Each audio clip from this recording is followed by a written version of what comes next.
Order at 6:35. It's a meeting of the Ashburnham Board of Selectmen, Tuesday, January 19th. This is a Zoom meeting, so any votes will be taken by roll call. Can I have an approval of the agenda, please? So moved. I'll second that. All in favor, Leo Jansen's yes. Rosemary Meisner, yes. Bill Johnson, yes. Okay. Do we have anybody that wants to address the board on anything not on the agenda this evening? Claire. Hi, guys. As the authorities of this town, I hope that you can remind your town committees and town boards that there are open meeting laws that we need to follow.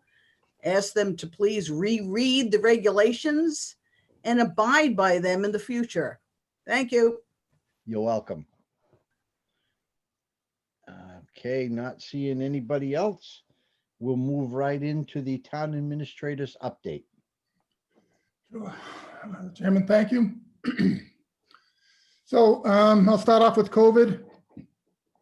We have 247 cases to date in town. That's around 50 more than we had last week, which is around 50 more than the week before. So still concerned regarding COVID in town. Hopefully we see a decline shortly. Brian, are those active cases or does that count right back to day one? That counts right back to day one. Do they break it down and tell you how many active cases we have? They do not. So kind of how I do it, I look at a 2-week average. So the 50 plus the 50, there's a 2-week incubation period or stay period of it. So I kind of just go back with a 2-week average and figure there's 100 cases active in town. Okay. So on that note, some of our first responders have already had the first and second shots for their vaccinations. And some of the other group have only had one shot for those that want to partake in it. So very positive that at least there's been some vaccines with our public safety groups. One other thing, I have a firefighter grant called AFG grant. I'd be looking for a vote for that. It's a matching grant. It's 5%. And what we've done, we do it every year. We're trying for the ladder truck. And that's a $950,000 expense, $800,000 for the truck, $150,000 for equipment on it. And the town's match would be $48,000. I'll be looking to put that $48,000 on an article at the special town meeting, but I'm looking for your approval to go ahead and move forward with allowing the chief to apply for the AFG grant. Any discussion on that? I have a question, Brian. When did we find out about this grant? This grant's been done every year. I think this is our 3rd year. We made it a little further last year, and hopefully we make it a little further this year. But pretty soon, we're without a ladder truck. Our engines are getting older. Now it's been 3 years. So if we don't get it this round, we have some real concerns with how to move forward with that. But that'll be a discussion with capital.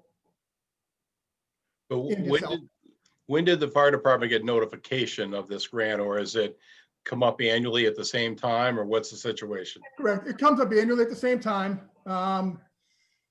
They do, I think, February, and it just came up now. I think it's February 6th or so for the due date of it. And they award anywhere from June through September. They do phase 1, phase 2, phase 3. And, hopefully, this time around we get the award. And it's called an AFG grant? Yeah, it's firefighters grant. Okay, no, I'm good. I'm good. Yeah, thank you. I just had a quick question. So on the match, would we be able to recoup some of that match through the sale of surplus fire equipment? You could. We have excess equipment we're looking to move. this grant is the one that we have to have the ladder truck when we apply for the grant. Right. So, but if we got the grant, yeah, the ladder truck, and there's another engine. And I've talked with the chief already about surplus equipment down there. We're looking to move pretty much regardless of how this goes. Any sort of rough idea how much that would be?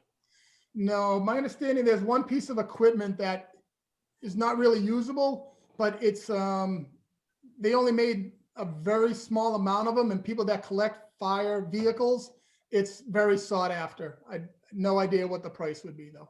Okay, thank you. Welcome.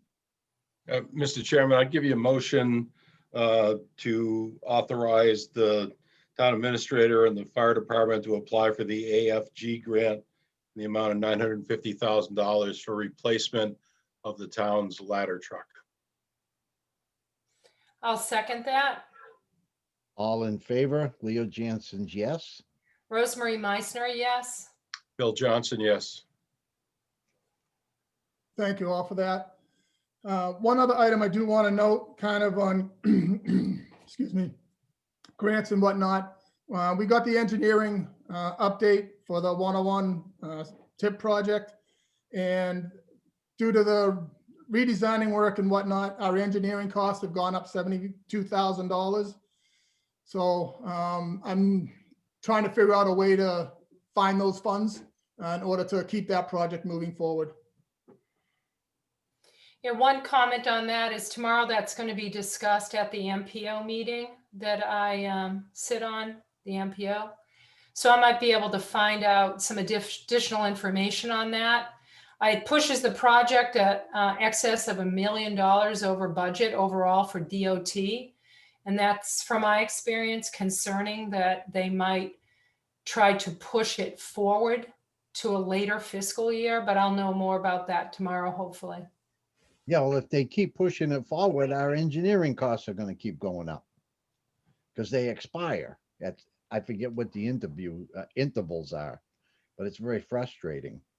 Right now we're at fiscal 25.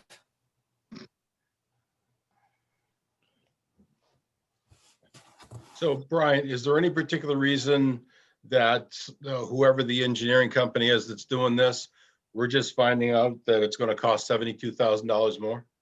They had to go back out with it. They sent a letter to me just the other day. I can forward that on. I think it's Weston and Sampson. I'm not positive. I think that did the work. And due to the expanding of the bike path or multi-use path or whatever we had and whatnot, it required more engineering. I've had conversations with Weston and Sampson as well, and their salaries have increased because the estimate they gave us for the feasibility study increased by several $1,000s because of salary increases. That would seem like to me to be a personal problem and not the town's problem. I agree. And when did these changes begin? Was it a year ago or 2 years ago? We started talking about this 2 years ago. Well, the actual multi-use path was put in 2018, 2019. So they're just coming up to now saying that there's a cost increase? Well, I mean, you have to understand, and I could be speaking out of turn completely. Some communities go out and they move from 25 to 100% in 2 years, and that gets their costs locked in at a lower rate. If you take this approach where you just sit on it and you wait and you say, hey, we're out on fiscal 25 now, I've got plenty of time, costs are going to increase. And that's where we're getting into trouble, right? Right, Brian? I mean, every year. Yeah, as I said, my philosophy when we apply for grants is identify the revenue source kind of before we go. As I just kind of mentioned with the AFG grant, I've kind of identified the 48,000 kind of before we go. I don't know what they did in the past, but that's how I work going forward. So then is it safe to assume, and we shouldn't assume, but I will, that for the last 2 years, Weston Sampson's done nothing on this project? I'd like to I would really like to have them come to a meeting.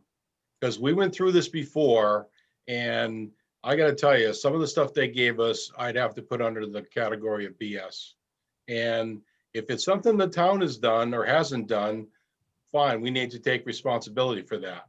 But if it's something they haven't done, then it's a real problem for me. Yeah, this was in process before I even came here a year ago. So I haven't talked to them in that year, but this process was already started before I got there. So, This process started under a DPW director before the present director. So we're talking about 11 or 12 years that this thing's been going on.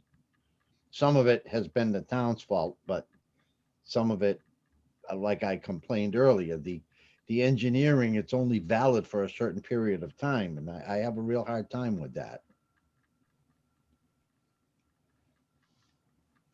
I agree with you, Bill. We should have them come in and give us an explanation.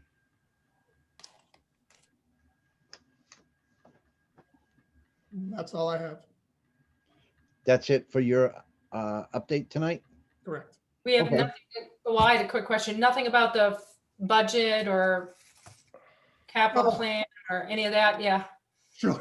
You forgot about that. We're in a budget freeze. I'm still not spending any excess money. I've sent out confirmed capital stuff with my department heads. So I'm putting the final touches on the capital plan. I just got Julie Costello, the town accountant's information that we supply to Melanson and Heath for all the capital and the equipment that we have with them. I'm tying that into my list. So the capital plan is near completion. Near completion, I had to export a lot of files into Excel to convert to a new format so we can get the budget process done for FY22 and have my department heads getting ready for that. I waited for the 6 month to be completed. That just finalized in December. So I exported all those reports to make sure everyone's in line. So as long as they're looking at FY21 to make sure they have enough money to run out this year, they're going to budget for FY22. So I'm still planning to get that to you by February 15th, I believe is the deadline on that. And so if it's February 15th, when the budget's coming in, when do you think we're gonna need, meetings with advisory? When's that gonna start? I'm not sure. Let me see what the budget looks like and see how it comes in. I mean, we have every contract is expired. So I've got to calculate all the contract monies in there in a year with COVID that I'm still waiting for March revenue numbers to come in for. So we're it's kind of a tough year to kind of project out where we're going. But once I get all the numbers in, then we can talk with advisory and capital and get all those in. I know Ron, I believe, is gone the month of March from advisory. I think he's out of town. Not that he But can't that's do one of the Zoom meetings. reasons I asked, yeah. Yeah, that's one of the reasons I asked, Brian. Sure. I'm Right, hoping to have a special, go ahead. I have a question on something else when you're done. So I'm hoping to have a special town meeting, hopefully by the end of February, so he can be here for it. But if the numbers continue to climb in the 50s, that's going to be hard to hold. This doesn't have anything to do with the budget, but it's another meeting, is town caucus. Do we know anything about that? That's usually the end of February as well. I had, Michelle's been out. I know she's concerned about it. I think Mary has discussed some of that with her. Yeah, we weren't quite sure what we'd be able to hold it or not due to the restrictions of COVID. So, I mean, it is kind of an antiquated way of doing things. Many towns have moved away from that years and years ago. So, but I mean, right now, due to COVID, it's just unpredictable at this point. Do we have another option? I mean, is this something that we're tied to in the charter? No. Or? No, I believe it's like I said, it's a little antiquated. It's just that we require 25 people to be in the room to make a nomination. Right. Other than that, most towns just open up the nomination papers, list all the openings on the seats and whatnot for each board and committees that are elected. And then they recommend them coming in and either picking up nomination papers and getting the required signatures, and all the dates and whatnot would be announced as they do at many board of selectmen meetings. Now, we've had a caucus ever since I can remember. Does anybody have an idea what it would take to change that procedure? Is it take a town meeting vote or a charter change, or I have no idea. Yeah, I mean, we probably want to look at that. I don't have enough recollection with the charter to know if it's something that we have to have, or is there a like, well, you know, you don't have to do it, or maybe this is a COVID thing, and you know, and I don't know. I mean, if you only need 25 people, look at how many people we have in the room right now. Can we do it on Zoom? That's a possibility, or it's always like in the past few years, it's been in the library meeting room. Could we maybe get the auditorium at Oakmont that gives more room to do the social distancing? I don't know. Right now, aren't we at a max that we can't do anything more than 25? So if Okay. you have, you know, 25 people in the room in the caucus and then the other people running it, you've already exceeded the max. So I think there's some rules regarding that. You don't have to have that. We're kind of exempt from some of those rules. My problem is you don't know how many people are gonna go, so we have to have enough space to cover the auditorium as we did with the annual town meeting. But again, my concern is with COVID being rapid in town, even putting that many people in a room, the exposure is difficult for me to want to allow. mhm. Okay, either Brian or Mary, could you check with town council tomorrow on the legalities of not having a caucus? We'll do it. Look, Claire has a question. Go ahead, Claire. Obviously, we're not the only town facing this issue. Has anybody tried to reach out to Bill Galvin, who might give us some information as to how to proceed? We can reach out to him. It's just the town clerk's been out this week. Like I said, we don't know of any towns around us that still do the caucus, but we'll certainly reach out and find out. You know, Leo, one of the things that we may want to consider is, as opposed to going to Oakmont where you've got permanent fixed seats, we could just as easily go to the cafeteria at Briggs where there are individual chairs that you could automatically space out for the required distances. And certainly it's handicapped accessible. There's plenty of parking. You're right through the front door and there you are. That may be a better option for us. They have a stage there. They have all the things that we would need. That may be a better option for us facility-wise. That makes sense. I'm just thinking of a room that's bigger than the library. I mean, we don't get that many people anyway, but if we have a big enough room that we can keep the distancing requirements, Briggs might be a good idea. And the way everybody talks how much we're paying for it, we should get some use out of it as a All right. town. So I can take a look at that, and if I get a chance, I'll get the Board of Health. I'll have Rick, myself, go over there and see how spacing looks. I don't have a problem looking at that if they're willing to have us there. Well, one of the things I had talked to people at the school about the prospects of having the town meeting there as opposed to Oakmont.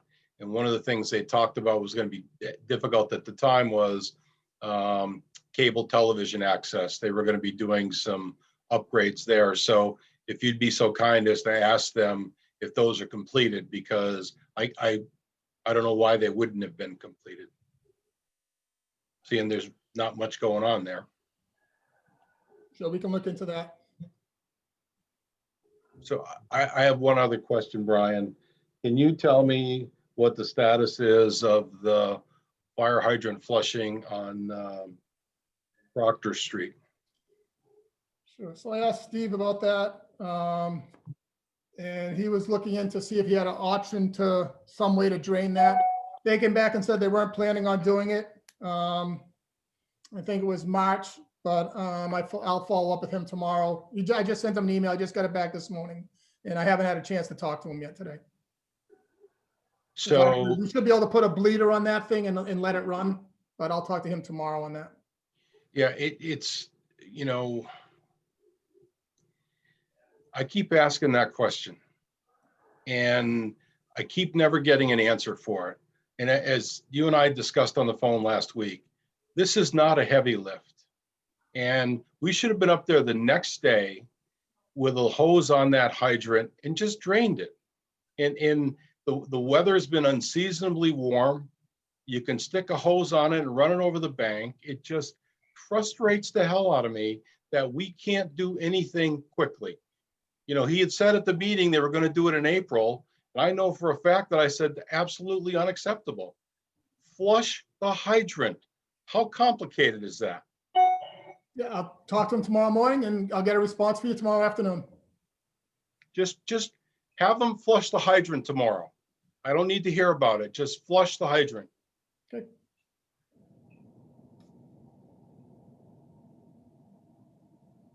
Okay.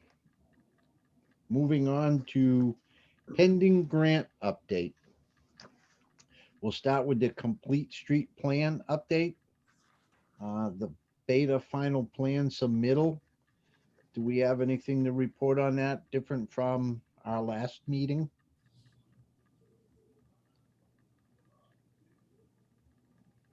I mean, were there any changes or? I mean, we didn't get a copy of the plan, did we, Brian?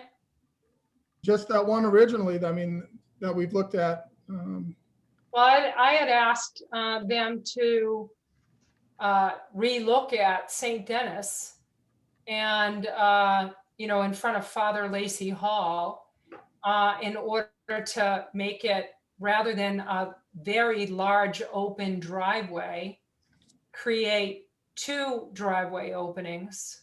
Would that be possible? So that's my thing. I also had conversations again with Mark Carlisle from Ashburnham Municipal Light about the installation of the lights up on that project. And my understanding was that they were going to be in communication with the folks from Beta to try to get those worked into the specifications as a bid alternate. So I don't know if that's happened yet or not, if those conversations or meetings have been had. But that, if they haven't, that would be another tremendous missed opportunity.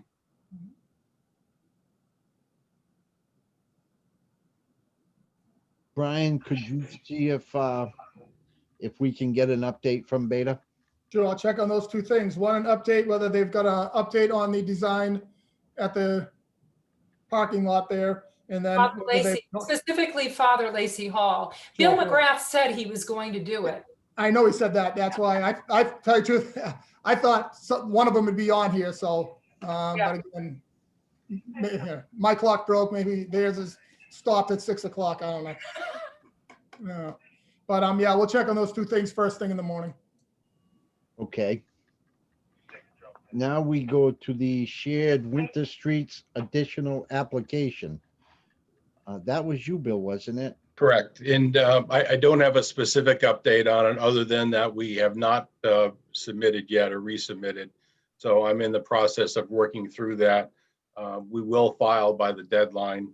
So again, just haven't had a chance to get it done yet. So that's on the to-do list for this week. Okay.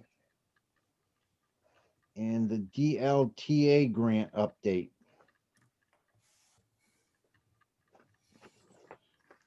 Anything on that? Well, Roger had sent an email saying that the planning board was recommending the land use chapter of the master plan. Okay. Which was one of the options that the board suggested we should move forward with. So Roger's looking for, support, a letter of support from the Board of Selectmen that he can use on the application. That was my understanding of where we're at.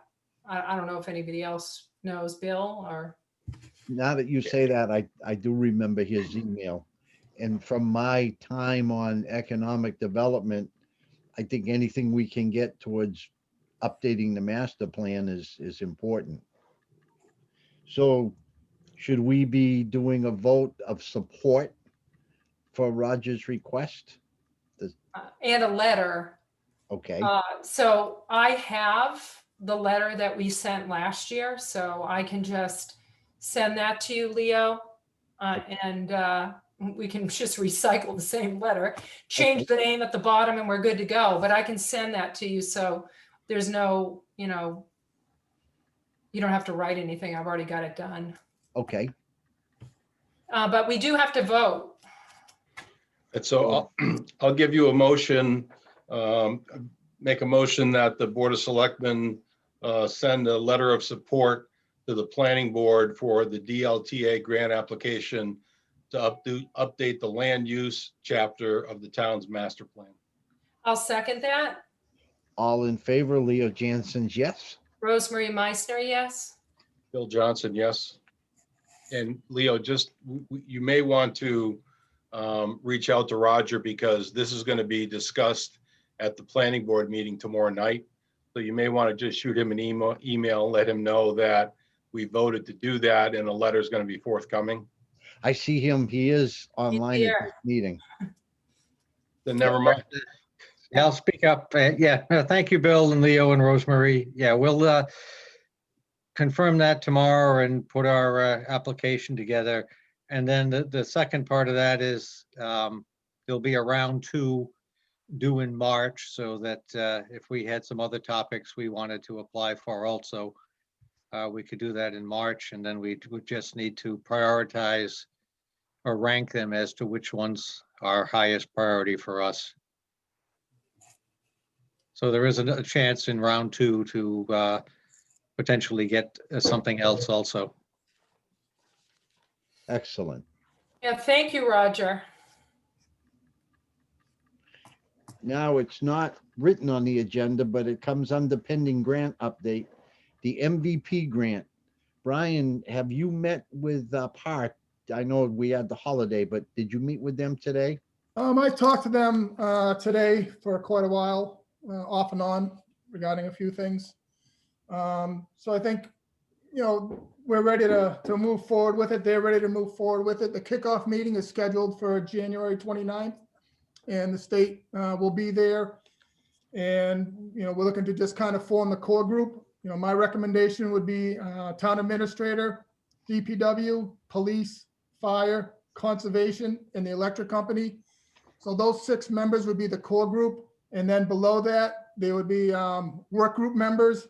And that would be, Board of Selectmen, Board of Health, Land Use, School, a lot of other players would be invited at that point in time. But I'd be looking to move forward with the core group.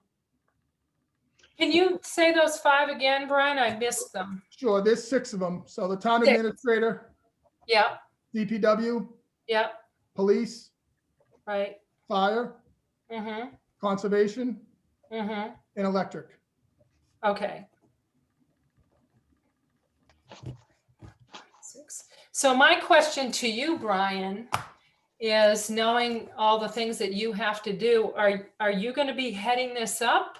Or do you have the bandwidth to, participate on this? How is this going to work? Who's going to be the person leading the core team? So I think I'm going to ask each department to let me know who their representative will be, and then I'll assign one of those persons to be the lead. Okay. Normally, I've looked at several communities. Sometimes it's a planning coordinator, sometimes it's conservation, sometimes it's DPW. Those seem to be the 3 people that they normally pick to lead that group. So I'd be, it's not really fire or police, which I was kind of surprised at, given what it is. But that's what I found out so far. Okay. I do want to remind you, I did do up a sample back in October, a sample, what could be a website information. So I can send that to you, and if you think that it's appropriate, you can post it on the website. And I will tell you, I borrowed it from another MVP community. So it's not like I created something that isn't already done. But I can send that along if you don't have it. Sure. And thank you for that. I appreciate it. And, not only did I speak with Power, I also spoke with Marshall today, and we had a good conversation regarding, some of the processes and the players involved in that. So hopefully Marshall will want to join as a member of that.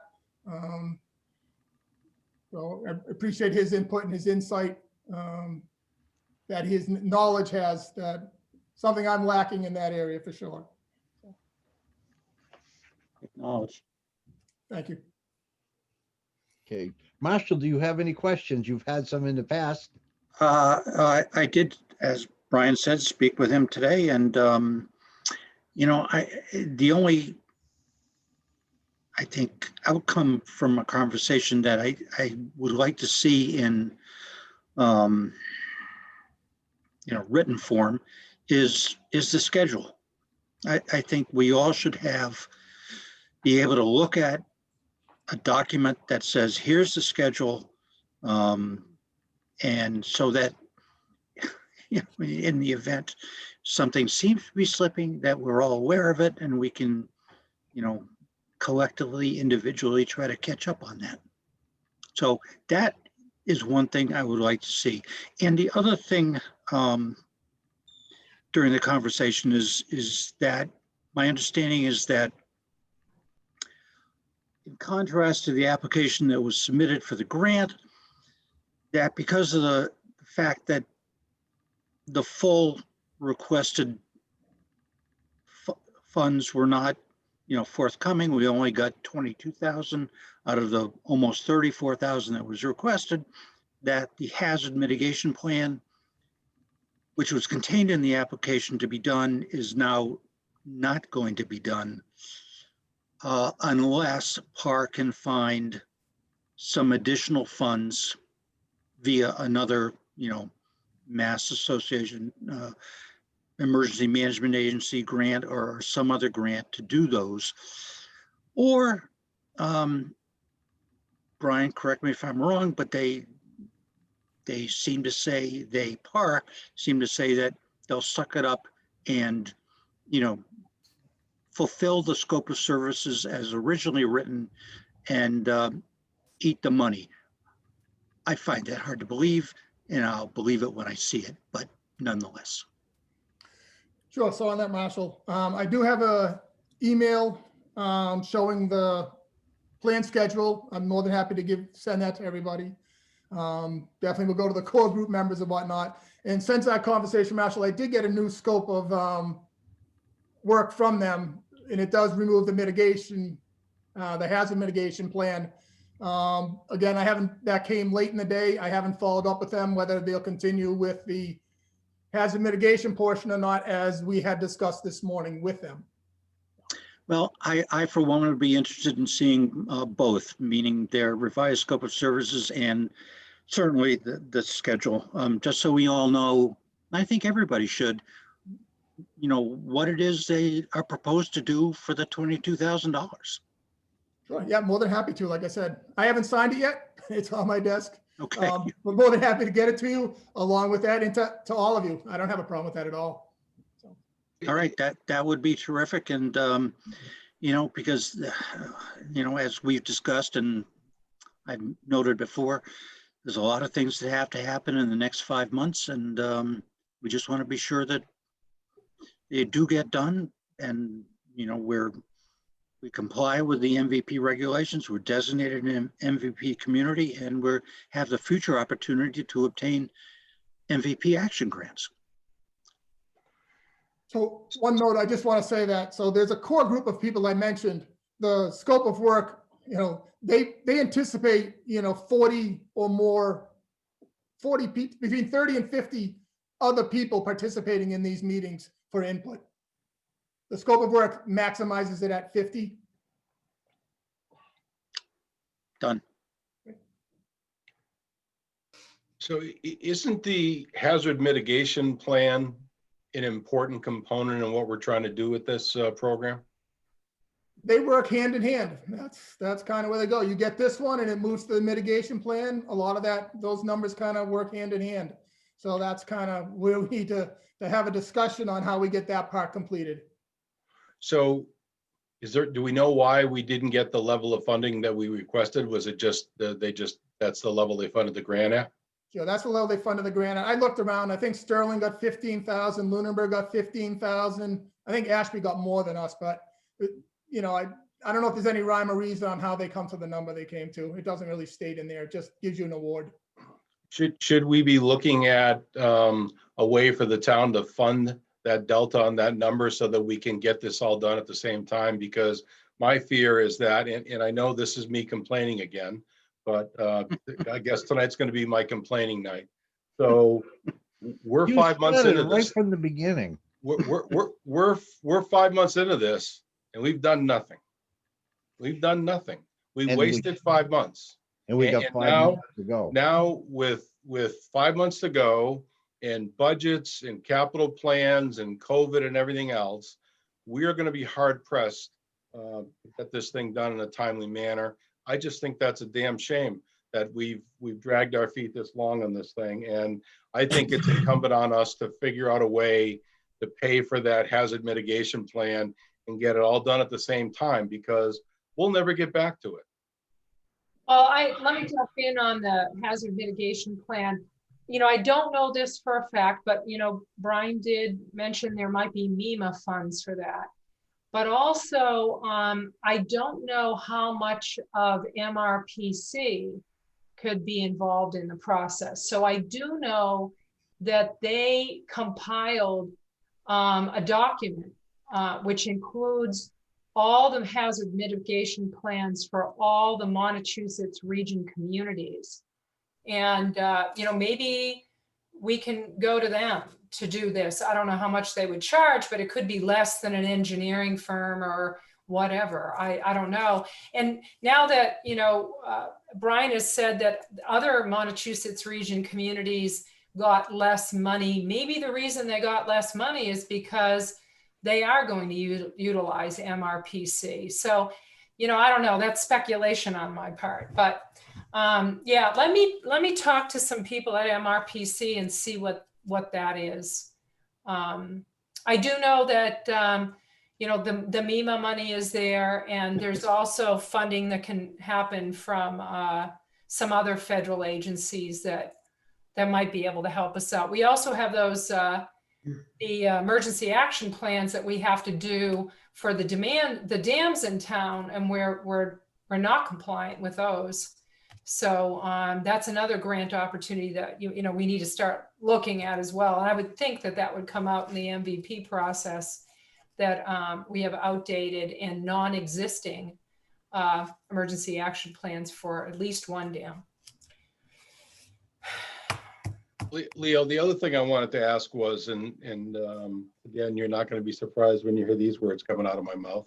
So a few weeks ago, I mean, I know I talked to Marshall over the last few days, and he'd submitted to us a list of questions, and then there was a subsequent list of questions that came out.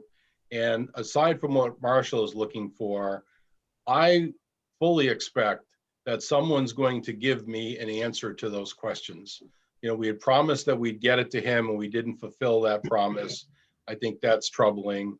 And there's some legitimate questions in here. I'm not well versed on this topic, but I know Marshall is. There's some significant, important questions that have been asked here. And I said it before, they deserve an answer. And I would like to know when that answer is going to be forthcoming and when we can expect to get it. I'm going to defer that right to Brian to put that to par so that they give us those answers. They're the experts involved in this process, so they're going to have to earn their money. Some of the questions I verbally talked to Marshall about. You know, if you want me to type up letters and put reports together, I can do that. That's fine. Well, you know, I don't want this to seem like I'm trying to burden you with something else, but, you know, I live in private enterprise. And if I did my job this way and didn't fulfill the things that I was supposed to do, then I'd be in a lot of trouble. And unfortunately, and this isn't a shot at you, Brian, but unfortunately in this town, we have a history of not doing stuff in a timely manner. And a lot of the things that are going on, we're continuing to perpetuate the same way of doing business. It's not good enough anymore. It's not close to being good enough anymore. And somewhere, sometime, we've just got to say no, and we need to pick up the pace and do these things in a more timely manner. This is just the most recent example of it happening. I hear you that point there. However, we're not doing the same thing like we used to do. As I said, a lot of my things that we're trying to do grants, I'm trying to find the funding before we apply for them. So we don't sit there and they sit there and wait and wait and wait. So we are trying to be proactive. Unfortunately, this one started about 9 months ago. I was pretty green to how the grant process worked at that point in time. Marshall and I had a nice conversation today regarding that. So like I said, if this grant was on my desk today, would I handle it differently? Definitely. But I can answer those questions and put them in writing if you want, Well, why is it you that has to answer those questions? because a lot of them are me. I'm the one who's running it. They fall on my desk. Understood. And as Leo and I talked, I don't know, a week or so ago, it really shouldn't be the Board of Selectmen. It shouldn't be Brian. It should be those responsible for administering the grant contract. Because the Board of Selectmen and Brian, nor me or anybody else knows why certain things weren't done. And only Parr or Steve Nims knows the answer to that. They're the contractors. They should answer the questions. Again, as I said kind of earlier, if this were on my desk today, would it be done differently? Most definitely. So again, we're not making mistakes, same mistakes over and over again. We identified a mistake and we've corrected it going forward. So Brian, rather than you having to type it up, I kind of go along with what Marshall just said. Par's the people that they're our hired experts. They should give us these answers that have been asked for. Good. And they're the ones that can answer the questions as Marshall with his expertise has asked them. I'm clueless when it comes to this kind of stuff. So I have to defer to the people that know more than I do when it comes to it. Okay, I'll pass it to them. They can answer what they can. I'll answer it. Well, again, some of it's going to be on me and Steve and whatnot, but I'll get you the answers if you want them in writing. That's fine. Okay. All right. I think now we're going to move on to the website review committee. I had 2 more grants, Leo, that we talked about, remember? I thought we had one that was coming at the end. Oh, that's 1, but there's 2 more. Oh, I'm sorry. Go ahead. Just very quickly, update on the rail trail feasibility study. I had a great conversation with, embrace yourself, someone from Parr regarding another estimate to do the rail trail feasibility. This individual specializes in rail trails. They work out of the Rhode Island office, and he also is someone who's actively involved in the South Coast Bike Alliance and has applied for Mass Trails grants through that organization. So he made some great suggestions to me. One of the things that he suggested is that we provide in the grant application letters of support from community stakeholders. So I, just wanted to, let you and Bill know that I'm fully prepared to send those emails out asking for a letter of support from people like the Ashburnham Conservation Trust and the North County Land Trust, the City of Gardner, the town of Winchendon. I'd like letters of support from the Board of Selectmen and the TA, and Open Space and Recreation and Economic Development Commission. So, the more the merrier. I mean, I might not get them all from the, before the deadline that I need, but I'm going to at least ask. So if you're okay with that, I'm going to send that out tomorrow, asking for letters of support. I don't see any issues with that. Do you, Bill? I think that's great. Thank you for doing that. And I'll also volunteer while I'm at it to write the letter of support for the Board of Selectmen. make it easier on me. Thank you. And just to let you know, his bid came in comparable to that of Weston and Sampson for the two scenarios. So we're looking somewhere, maximum total would be $80,000, but the grant request would be for $60,000 with a 20% match. So nothing's changed. The numbers are still essentially the same. The grant applications due February 1st, and Keith told me that the award would be made in June of 2021, and we have 1 year to complete the feasibility study, so it'd have to be completed by June 30th of 2022. The next grant opportunity, and this just came out on Friday, so that's why it's not on the agenda, is the next round of community compact grants. Ashburnham is eligible this year to apply. We can apply for up to 2 best practices. The money is first come, first serve, so we want to get this application in as soon as possible. There are a number of best practices that we could apply for. So I think that, you know, we don't have a loss, you know, we're not at any loss of something that we could select. Lots of stuff that pertain to zoning and bylaw review. So it's very timely. This is a grant, if we were to receive it, you know, it would help defray the costs of our bylaw review process. And that's So- it. Okay, now when do we have to have an answer on what we're going to apply for on that one? So, like I said, it's first come, first serve. When the money runs out, it's gone. So, you know, I can, whatever you guys think. I mean, you know, I can send it out to Brian and he can look at it. Send it to Bill, who's the chair of the bylaw review committee, and maybe between the two of them, they could figure it out. Yeah, that, not unless we wait until February 1st, which is our next meeting. Maybe you should send it out now so that come February 1st, we'll have our feet on the ground and Okay, sure. take action. Those are the only two I had. We can talk about the next one later. Okay. So now we'll move on to the website committee update. I see Mr. Mulhall in the wings. Go ahead, John. All right, guys. Good to see everybody again.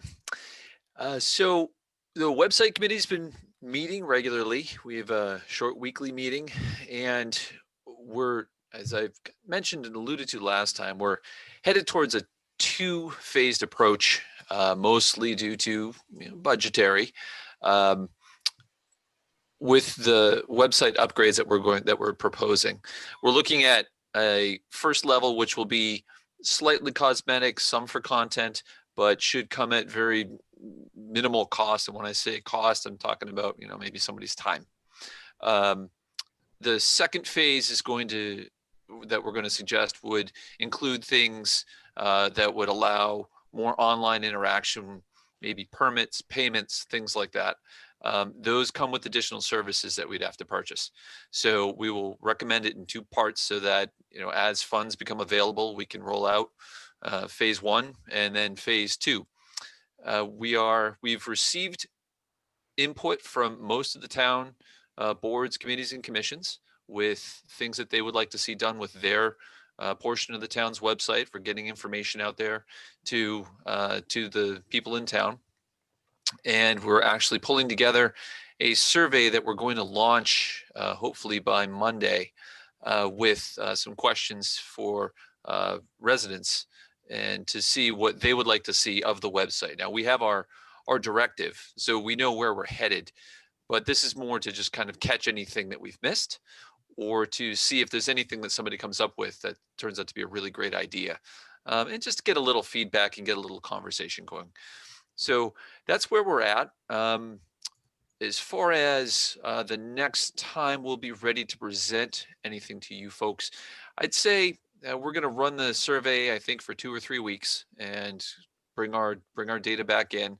At that point, I think we'll have done all our fact finding. We'll be ready to put together our proposal. So we're probably looking sometime, maybe beginning of April. We'll be ready for I hope at that time a final plan as to what we're proposing.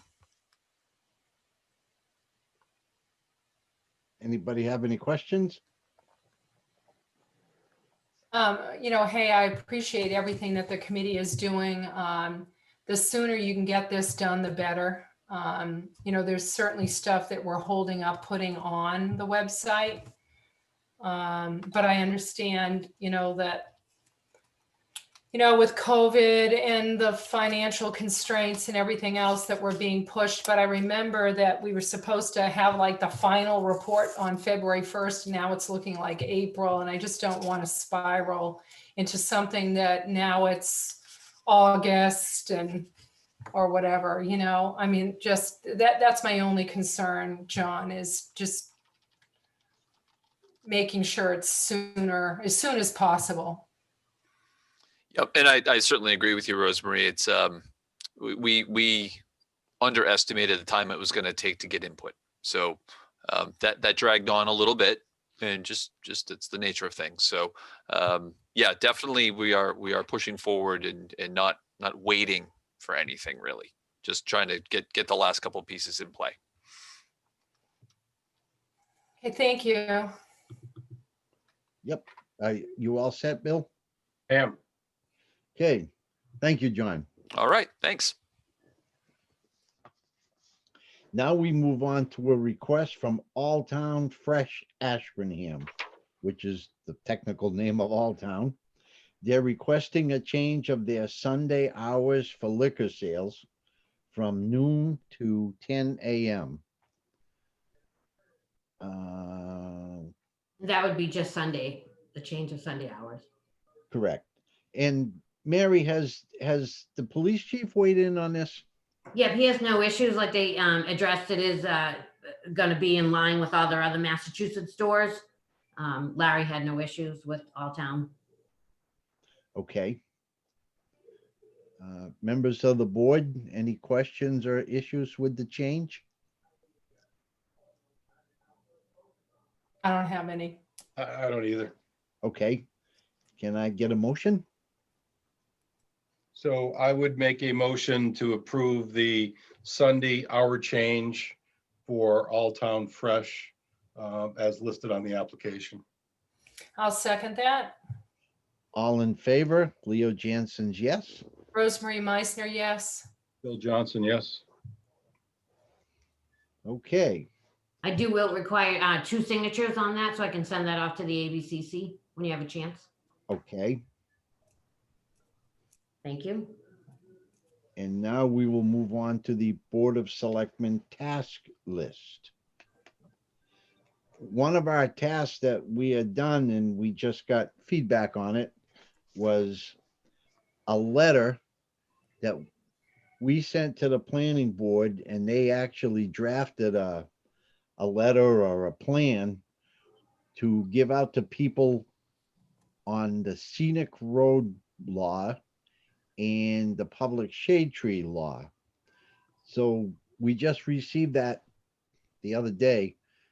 Do Rosemary or Bill, do you guys have issues with that as it's written? Have you had? I just had one comment.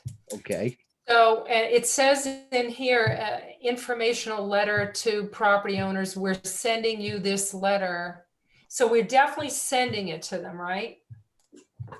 well, Or this is something that is going to be also handed out?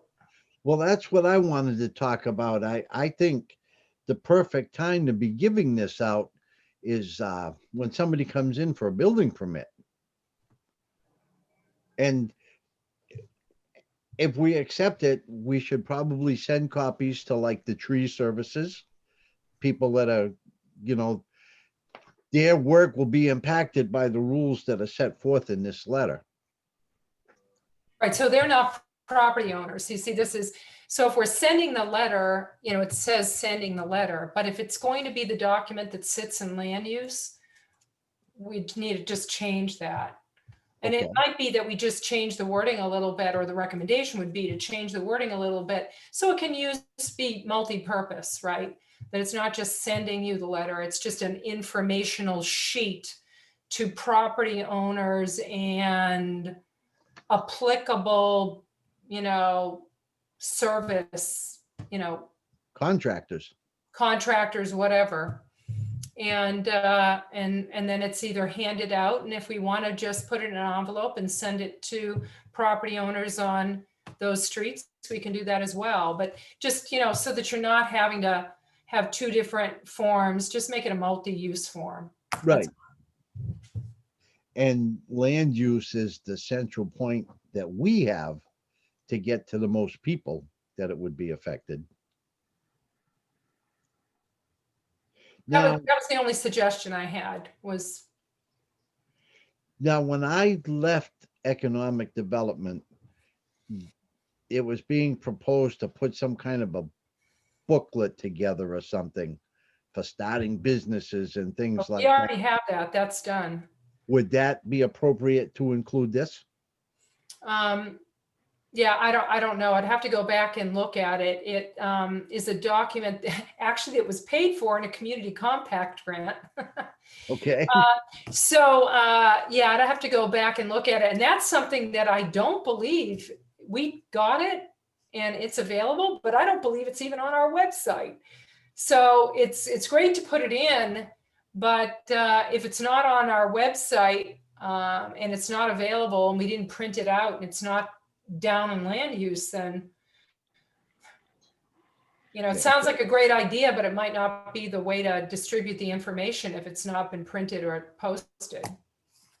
I'm just thinking of this one here to just put it in as many places as we can, so it. Oh, I agree, Leo, and it might very well be a really good place to put it. If I remember correctly, the guide was, so you want to open a restaurant, so you want to open this, so you want to do this, so you want to do that. And it's mostly for businesses. Okay. So it wouldn't be for residents, but still, I mean, it could be that if someone wants to open a business and they might end up having to break into a stone wall or cut down a tree. So Exactly. yep. So, And another place that this could probably go is to our active real estate people. Correct. Yep. Mm-hmm. I don't know. I know at one time they used to have like the Northern County Realtors Association or something along those lines. They do. They do have a board. And I believe economic development has the list of all the real estate brokers who actually live in Ashburnham. Excellent. So we might be able to get that. I mean, these are all people that deal with the people that this is going to impact. Yes. Agreed. Bill?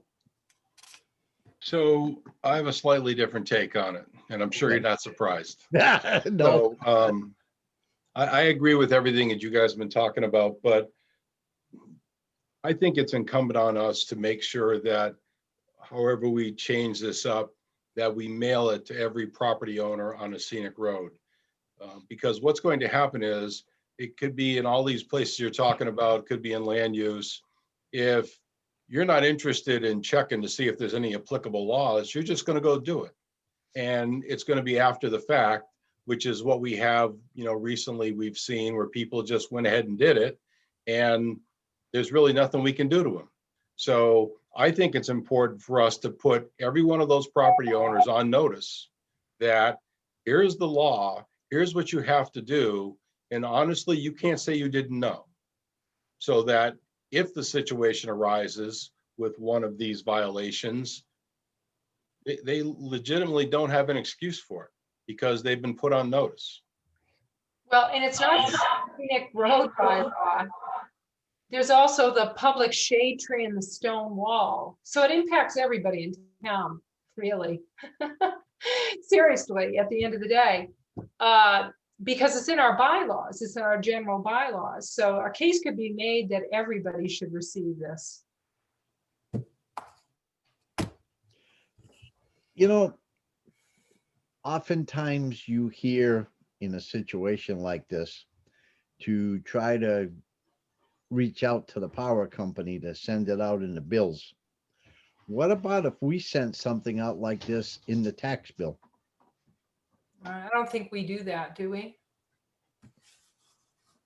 We don't. There's, I believe this literature could be allowed in. We'd have to check on it. It's very restrictive on what goes in people's tax bills, but I believe this might be able to be okay.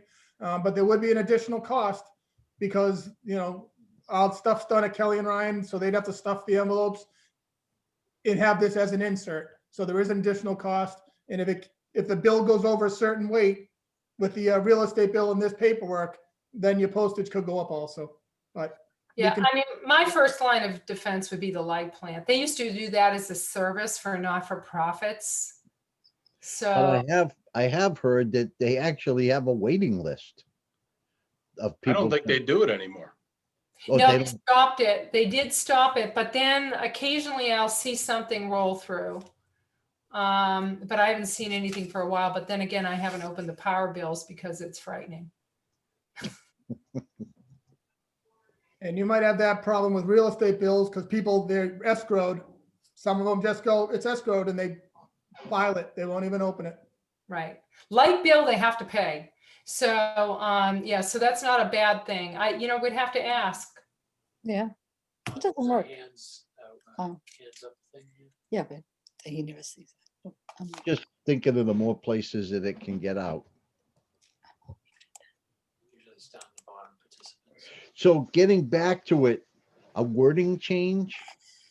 Yeah, that was just my thing on the top. If we're not sending it to people, right, which maybe we will, right, just make it a multi-purpose informational sheet that doesn't say we're sending you this letter, because we want to use the same document to hand out to people in land use or post online or include in the guide, rather than have it saying that it's a letter for property owners or we're sending you this letter. So it would be more like notice to property owners as the top heading. Well, And we wouldn't want it to be property owners necessarily. You could just say, just change the title. And where it says the Board of Selectmen and the Planning Board, in an effort to promote awareness of the scenic road bylaws, you just eliminate our sending you this letter. Yeah. Just take that out. And then all of a sudden, it's something that you can use for a variety of purposes. Yeah. And change the top and say informational sheet regarding scenic roads, public shade trees, stone walls. I don't know, make something up. And have a different header. That's all. And then it's a multi-purpose document that can be used everywhere and it doesn't need to be edited. It's just. Yeah. Makes sense. Roger, are you getting this?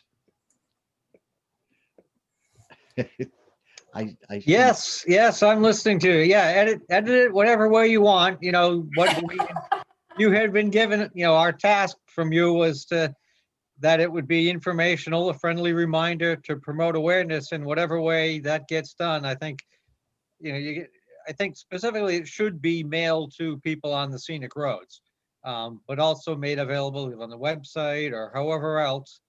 But, the critical thing is the scenic roads, and I think it should be mailed to those property owners on the scenic roads. But as many places you can get it to promote awareness. I think if it's just at land use, you're preaching to the choir. They're already in there to get a permit. It's people that aren't aware of these regulations and bylaws that it's not that they don't want to comply, it's just they don't know that these bylaws exist. So whatever way you can promote awareness of it, So they're not chasing them after the fact, or their neighbors aren't reporting them or whatever. We just want to be proactive with this. Right, and I really appreciate that, but the reason I brought up the whole thing about public shade tree and stone walls, it's in our general bylaws. So if we aren't going to enforce it, then we need to seriously talk about removing the bylaw.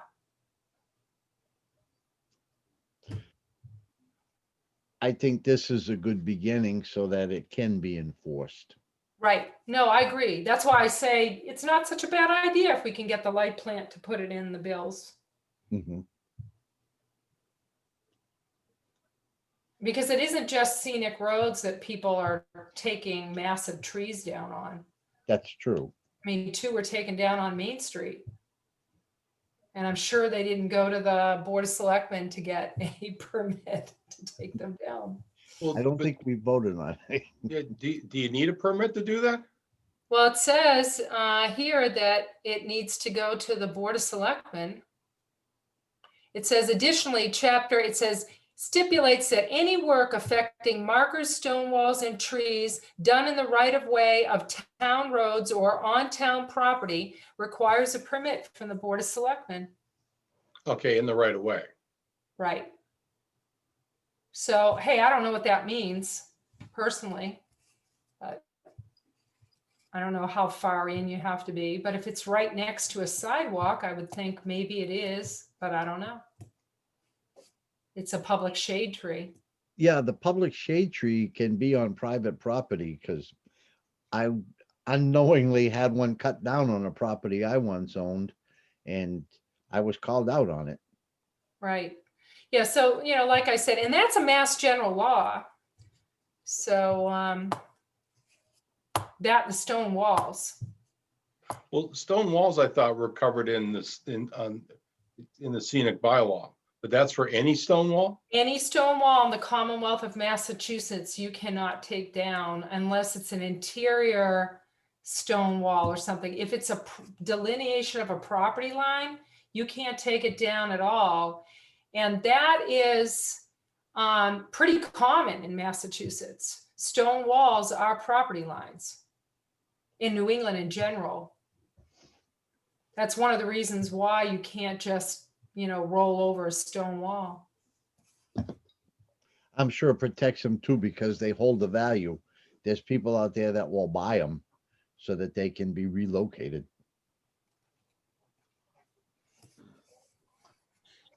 You need a permit for that, Leo.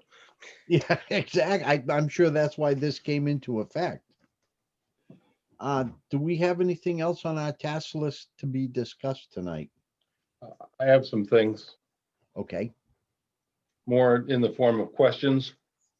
Some have already been answered, and I appreciate that. you kind of exercised all your questions tonight. I'm sorry. I'm sorry, Mr. Chairman, that's outside your scope of responsibility. One of the things we had on here was getting a complete list of boards, committees, and commissions. And we had in there that it was going to be due in the second meeting in January, which is today. So I'm looking for an update of where we are with that project. I've been working on that. I have it about 90% complete. I've received in the last, today I received from 2 committees, so they are slow on getting back to me, but they are all getting back to me. So I've updated it as I received it, but the last one I just got in was Parks and Rec tonight at about 6:20 this evening. So would it be safe to say that we could have that for the next meeting, Mary, in February? Absolutely. Thank you. And then the other questions Brian's already answered, so I'm good on that.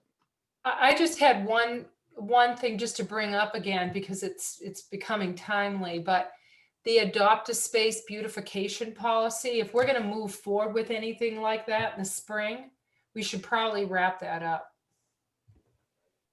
Is that me? Yeah. Yeah, no, it's just if we're going to.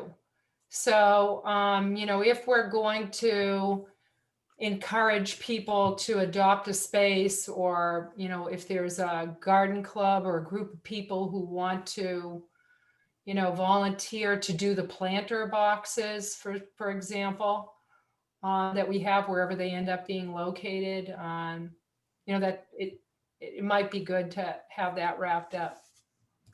But we can go loosey-goosey too. I don't know. I mean, this was a thing, Brian, that the former town administrator was really hot on. And if you look at it, it's got a lot of like, you know, disclaimers and all this legal stuff in it. And I don't know if it has to be as, Well, look, let me help you with this. I wasn't on the board then. She hated it. Primarily because I wrote it. And she came up with all these reasons why I couldn't be executed. So frankly, I don't know that I'm going to get this done so it's going to be meaningful this year, but that doesn't mean that I'm not going to work on it and see if we can get it moving. Just with everything else on everybody else's plate, in trying to get information out there to try to get sponsorships and things like that. I think if we're going to do this, we need to try to make it as a successful launch as possible. And I just don't think the conditions are good for that right now. okay, great. I just brought it up because we're getting close to, strangely enough, close to thinking about putting. Well, as the way it's written, pots. the way it's written, we actually should have already done it and declared what the spaces were and Right. had the information out there. So we've already missed a number of timelines that were in the original proposal.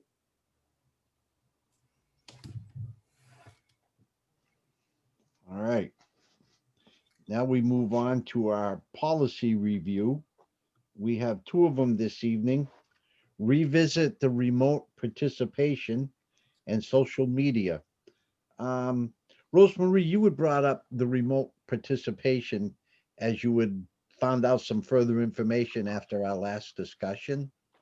Sure, yeah. So I looked at a bunch of other communities' remote participation policy, and before we, make a decision on, rewriting it or amending the one we have, we need to make some decisions on how restrictive we may or may not want to make this policy. So when I say that, there are communities that have like little, paragraphs within their policy that say things like, an individual cannot participate remotely for more than 5 meetings.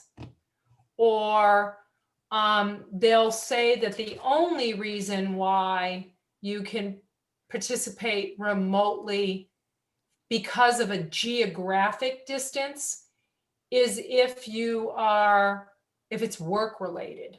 So like if you're on vacation, they're not going to let you do it, right? What about some of our retired members that may take a month in Florida or something like that in the winter? Hey, I'm not saying we exclude people. I'm just saying this is what other communities do, right? Some communities have in the participation policy, particularly now if you're participating on Zoom, that you have to have your video on. You can't not have your video on. That you also have to identify the people that are in your room with you. So I guess for me to understand that, if we're back to a normal meeting in person and we have 1 or 2 people participating through, say, Zoom, Right. does Zoom has to be on recording? Is that what I'm understanding? No, they have to have their video on. So they can't just have their name showing. You have to Have a face? know that it's them. Okay. And you need to know if there's anybody else in the room. Okay. Okay. So that's a big deal. You also have to write it in the policy that all the votes are roll call votes. They're verbal roll call votes. So a lot of the stuff that we're doing because of COVID are in the regular policy. Other things they talk about is that there are some committees that can meet remotely, but there are other committees that can't. They can't just do it on their own. They have to ask permission, whoever is their appointed authority. So for example, because Lorraine's sitting here, if Open Space and Recreation wanted to have a remote meeting, they would have to come to the Board of Selectmen and ask permission. They couldn't just do it on their own. Now we let them, because this is different circumstances, but these are all the different nuances that communities are including in remote participation. So you can make it as broad or you can restrict it. And if, I have no problem trying to update what we have, but I need to know what direction we're thinking, or how you want me to present this to you. My personal view is in normal circumstances, obviously that's all executive orders we're working under now, Right. but in normal circumstances, I think it should be rather restricted. I know we always try to encourage people to get involved, but once you get involved, you should be able to attend the meeting. That's part of being involved, part of the responsibility. I would rather see the remote used if somebody's physically laid up, or if we have that person that's gone for a month in the winter, but not just so I don't feel like going tonight, I'm going to participate on Zoom. Right. I don't think we should open that door. Yeah, and that's one where any person who's, a lot of towns do this, they have to ask permission of the chair of the committee that they participate on. The other stuff they talk about is some of it's just no brainer, it's open meeting law stuff, but you're not allowed to have a remote meeting if you don't have a quorum. You can't just, can't happen. I mean, so some of it, they just repeat, open meeting law requirements anyway, so. Yeah. What happens when there are technical difficulties? I mean, some of these go on for pages, seriously. I mean, 4, 5, 6 pages long. That's why I'm like, how much detail do you want to go with this? You get too detailed, people aren't even going to pay attention to it. Right. So you want to keep it pretty flex. That's my opinion. What do you think, Bill? Well, in reading through it, some of the restrictions that Rosemary called out are in fact in our policy now. Talking about roll call votes and, particularly in the area of executive session, if somebody else is in the room, you have to declare it, and, people have to decide if they can stay or not. And well, and once we get rid of the executive orders and get back to some normalcy, then we're probably not going to be doing Zoom meetings. So I'm not sure how that'll work if you have somebody that's geographically remote, if you're going to have to set up a Zoom meeting, or, if they can only call in, then obviously you can't see their face if they're calling in. So I think we need to be somewhat restrictive, but we don't want to make it such a hurdle that people are just going to not participate. They'll just say, the heck with it, I'll just miss the meeting. That's true. I almost wonder, honestly, I'll tell you, when I looked at some of these policies, I almost wonder if that's what they want. What people to They're not attend? discouraging it. Oh, yeah. Yeah. I believe the policy that we presently have, I was on the board then, and I believe that was either a boilerplate policy or it was taken from another town. It kind of followed the guidelines that were out there at the time. Yeah, I mean, and that's more or less what everybody has. They have a boilerplate, but then individual towns tweak it, right? And there's little tiny things that are different in each one of them. So are we interested in tweaking, or do we just want what we have and just refresh it? Which way do you want to go with that? Hey, I could get pretty involved in this. At one point, I started doing something where I had sections of the policy, and then I had like restrictive, middle road, freewheeling, right?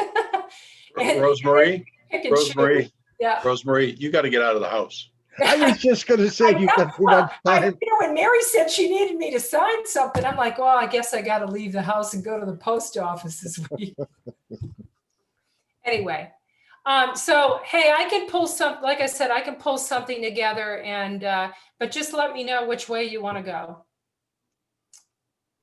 Well, I'm not terribly troubled by the policy that we have right now. Okay. It talks about obviously encouraging people to, to participate in the meetings as they are. And I look at this as an emergency fallback for somebody that's got, that's an important member of a board. There's a situation, whether it be an illness or something like that, it provides them the opportunity to still participate. Some cases, I bet, with some of the boards, not having that available to that one person may mean that there's not going to be a quorum available to have that meeting. And if there's time sensitive issues on there, then you don't want to make it that restrictive to cause that to happen. So. And like when I talked about the people being away for a month, we have one of our chairmen out there that goes away for a month. Mm-hmm. So if something comes up on that committee, he's the chairman, he should have the opportunity. But again, you don't have the whole committee being away for a month. It's just pretty much one member. Like Bill says, somebody gets sick or injured, this in the winter time, it's skiing season. Somebody could end up with a broken leg and be laid up. But for the most part, like I said earlier, I'd like to see it so people are there in person.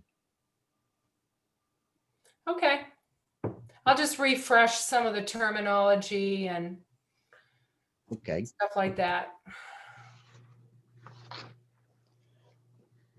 So now on to the social media policy. I kind of read it quickly tonight. You guys got any input on it?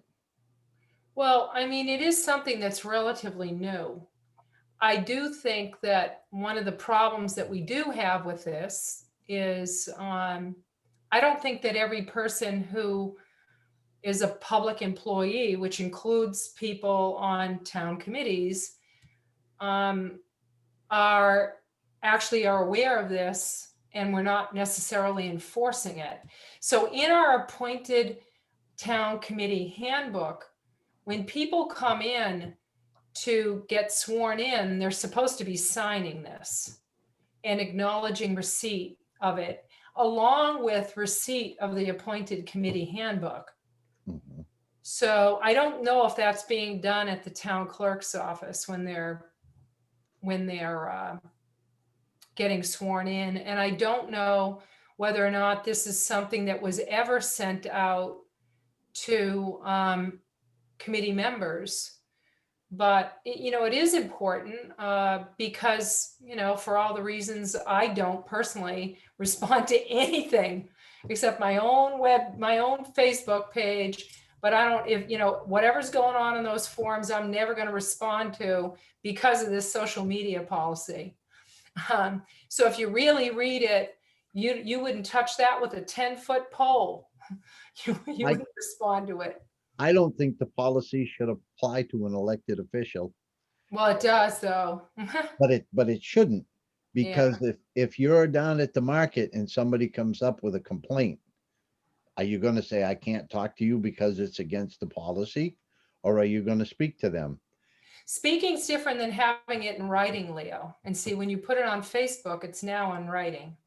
Yeah, but if you speak it to somebody, they're going to turn around and put it on Facebook. Guess what she said, or guess what but he said, she said. So anyway, I mean, it's pretty comprehensive. I mean, it was probably written, I have never looked at this in terms of what other communities are doing, but, our previous TA was a attorney. So it's written in that light. And, but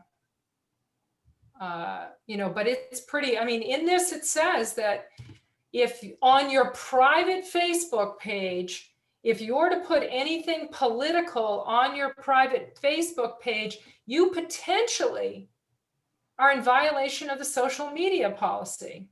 It says that on here. And that's kind of BS as far as I'm concerned. It says you cannot conduct political or private activities Even on our town websites, well, the Facebook pages and social media things. We brought this up before. We have town Facebook pages which may or may not have been approved by the town administrator or the Board of Selectmen, yet it has the address of town hall or the email, a town email address, and they're posting things on the Facebook page which may have nothing to do with town at all. So that now they're endorsing activities from, I see what I'm saying? I mean, it's like, Yeah, I mean, if it's an official town page endorsing Joe's hot dog stand or something like that, it's probably not something we should be doing, right? exactly. So I mean, you got to look at it. I mean, the social media sites are just supposed to be informational. Yeah. I mean, you got to be careful about what you post, even on your, and it says right on here, even on your own private social media pages, you have to be careful about what you post. Well, and that's the way it is in private industry as well. Right. There are many cases of people saying things on social media that ultimately cost them their job because they're in violation of the company's policies on things like that. So we're certainly not breaking new ground with it. But Rosemary, are you saying that that situation exists now with web pages that are purporting to be town web pages? Well, I don't know if they've been approved. I don't know if they've been approved. But yeah, there are Facebook pages that, I mean, I'll give you an example. Ashburnham Parks and Recreation, we talked about this the last time. There's somebody advertising real estate on the Ashburnham Parks and Recreation page. That's not our business. But I don't know if the Ashburnham Parks and Recreation Facebook page is actually a legitimate town Facebook page, or is it just, I don't know, people who are promoting, activities in town. See, it gets a little muddy, but when you look on the Facebook page, it has a town email address. So that makes you believe it's a town sanctioned Facebook page. And like that real estate ad, is this the kind of page that's restricted who can? I don't know. I know nothing about it. I mean, like if it's your personal page, I can send something to your page and like the real estate ad. But usually these official pages, it's only the moderators that can actually put something on it. Right. Yeah, I have no idea. I don't know about that. I mean, even the one of the big forums, Ashburnham Mass Town Info, what's their logo? The sign in front of Town Hall. That's their cover page on Yep, that's Facebook. So it makes it look like it's an official page, but it's not. And everybody knows it's not. And I think, don't they put that in their description that it's not?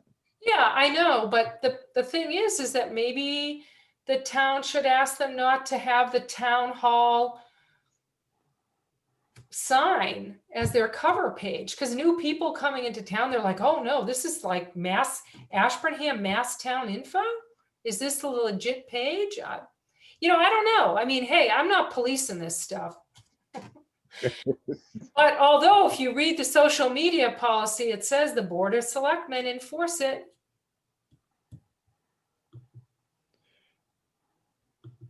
But that would, I'm trying to think. A site like what you just referenced, though, we'd have no enforcement authority on. Well, we could ask them. I mean, that's our sign. But somebody drives by in public and takes a picture, you're getting into that. I don't know how far, hey, I don't want to debate this. I just am saying it's confusing. I do think that there is something in here that you cannot use the town emblem or anything. I think it's on here. I think I saw that somewhere.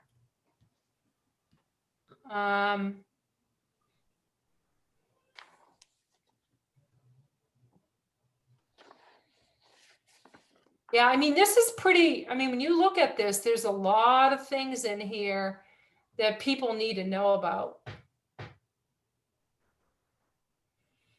You know, it says right here, you know, as far as town personnel, they have a code of conduct, even on their personal media sites.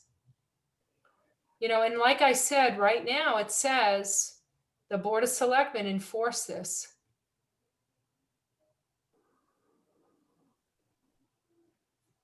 It's very encompassing. Yep, that's true. And it might need a legal review because, and I don't know the answers, but if you discipline somebody, might go against their union contract or their employee rights or whatever.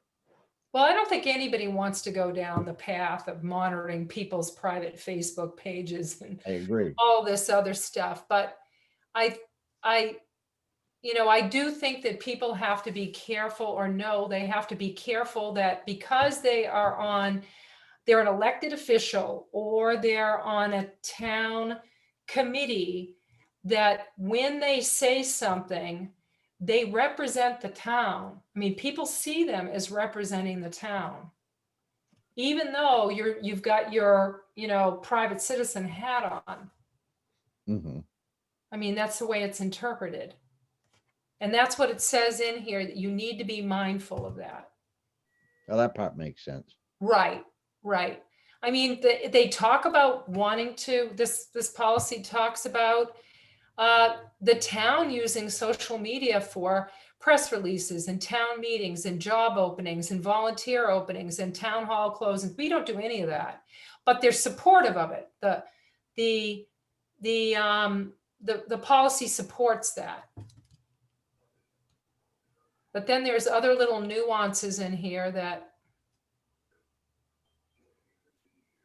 I mean, the example here, as public employees, town personnel are cautioned that speech on or off duty made pursuant to their official duties that owes its existence to the employee's professional duties and responsibilities is not protected speech under the First Amendment and may form a basis for discipline if deemed detrimental to the town. Who's enforcing that? It says we are. And most of the employees don't work for us directly. Right. Well, but So- it specifically references the Board of Selectmen and the town administrator Right. as far right. as But I'm just saying collective we. Yeah. Yeah. You know, and you know, hey, I'm not looking at people's personal websites and Facebook pages and tweets and everything else. And I don't know how we're supposed to manage this. Well, I think what it does is it provides the framework if we get a complaint from the public about it. Yeah. It provides the framework for us to, you know, basically to know how we're going to proceed.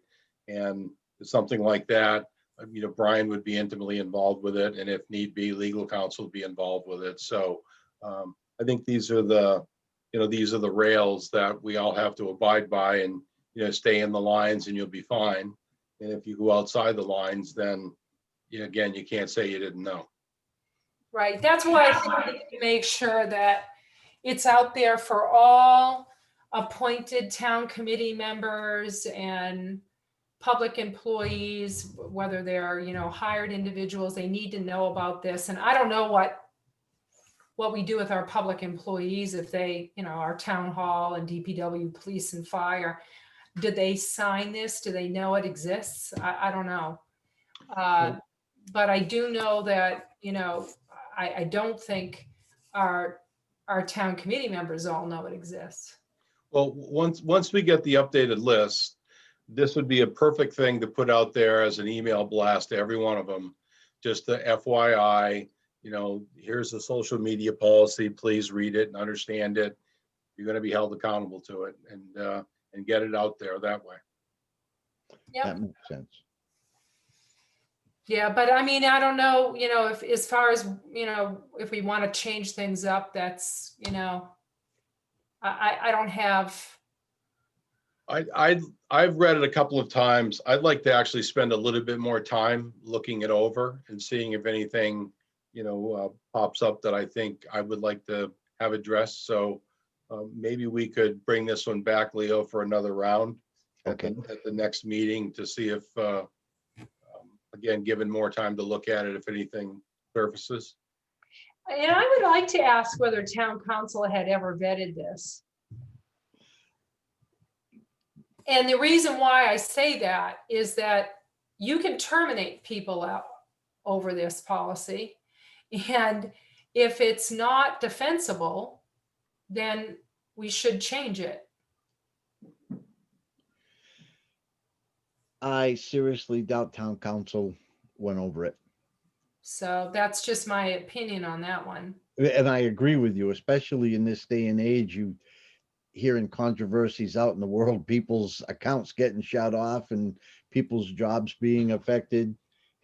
I think council should look at it.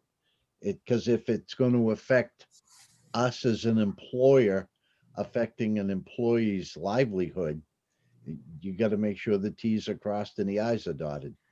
Well, then maybe what we should do then is send it off to town council and wait for a reply back from her.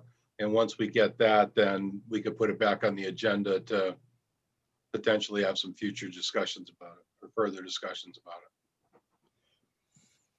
I agree with that. Hey, Brian, have you had any experience with this in Marlborough or Fitchburg? I've had some, they're normally on there after they get let go. But yeah, I mean, you gotta be careful because they can use, what if they use their spouse's screen name and their spouse is doing it? It's not them. You know, you had some tough things, and then, you know, or if they change their screen name, how do you find out whether that's that person or not? You know, it's a tough thing to kind of tie down. My only question with it on actually the first page, it says, you know, who does this policy apply to? This policy applies to all town officials. Yeah, So, yeah. I mean, so it's elected, it's appointed, it's everybody. That's my understanding when this thing came up. I think it should be officials and employees, right? I mean, or is it, you know, there's an employee, well, I'm not an official, I'm an employee, but See, where I always say I don't think it should affect an elected official. My feeling is if I alienate somebody, vote me out of office. Well, this is where it gets a little, when you go down to the definitions, it says town personnel. So it should say town officials, but it says all employees and volunteers, whether appointed or elected to an official town role. right. But it should say. Probably a copy and paste. I'm guilty of that. I'm Like I said, I've sure seen some people get written up for stuff they've put out there in their personnel records, and then eventually dismissed for other reasons, but it definitely was a mark against them. Right.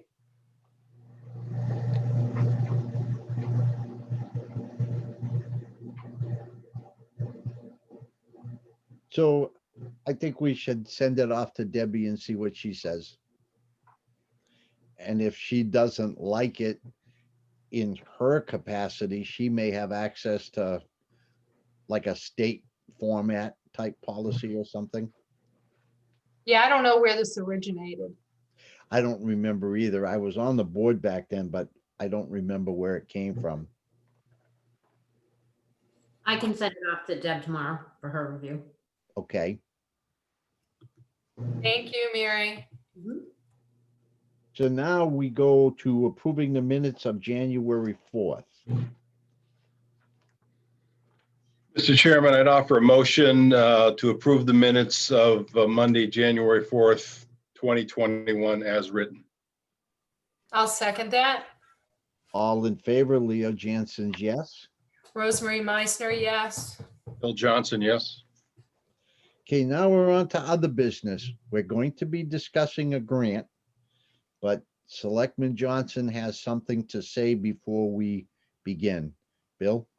Yeah, thanks, Leo. So I just want to go on the record that I will be excusing myself from the meeting for a potential conflict of interest. And just so everybody knows what it is, I own a piece of property that abuts the DPW facility.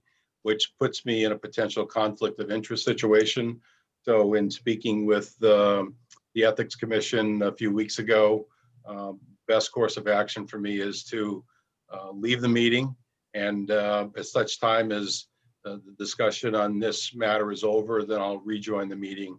And the only thing I would ask, Mary, is that the minutes reflect the fact that I've left the meeting at a particular time and came back at a particular time. And if this comes up again, and it probably will, and I won't go through the same explanation again. I'll just excuse myself as a potential conflict of interest. I'll reflect it. So I'm gonna sign off. Okay. He's exited. And it's 8:16 p.m. So, Okay, now on to the other business. Rosemary, you yeah, had the grant. so we know that, well, if people remember, it was back in the fall, we applied for a Mass Development Technical Assistance Grant. It was in September. We were awarded the grant in December. And we've been waiting to find out from Mass Development who our facilitator is, who our consultant is. And we got our letter today regarding the project. So this is, we received a $30,000 technical assistance grant for the downtown redevelopment area, which includes the DPW site. Our consultant is RKG Associates, which is a consulting firm that has offices in Washington, D.C. And in Boston. And we will be having relatively soon a kickoff meeting with town staff, Mass Development, and we will be discussing the project goals, review the schedule, agree on a meeting schedule, and we'll set up our initial meeting with RKG. So they're doing, we asked them to do a multiple number of things in our original grant proposal, but what they skinnied it down to encompass was the review of zoning and possible construct build out scenarios. So essentially they're going to be looking at existing conditions. That's the first thing they're going to look at. They're going to be looking at, zoning, what possibly could be considered zoning restrictions, making recommendations on new zoning bylaw. They'll be looking at wetlands, floodplains. They'll be looking at traffic and circulation. They'll be looking at, whether or not the town owns the land, whether they don't own the land, whether or not stakeholders who live in the redevelopment area are interested in participating in the process or not.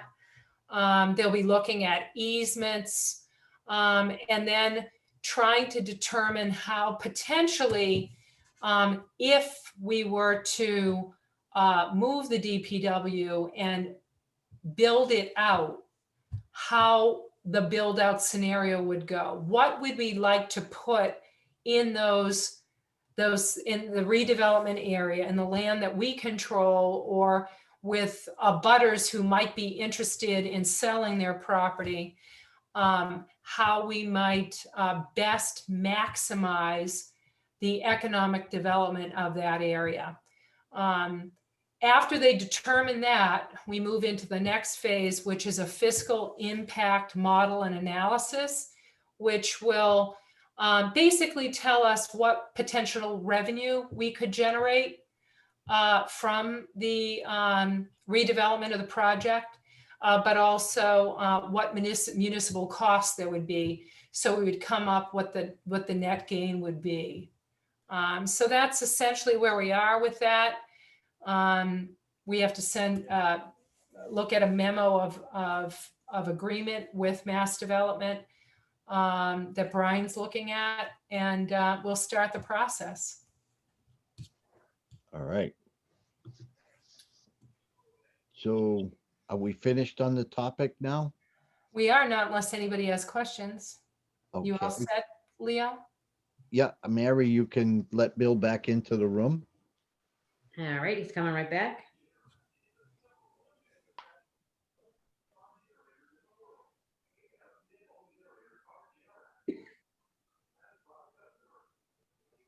And Bill has come back to the meeting at 8:20 PM. Are we still on other business?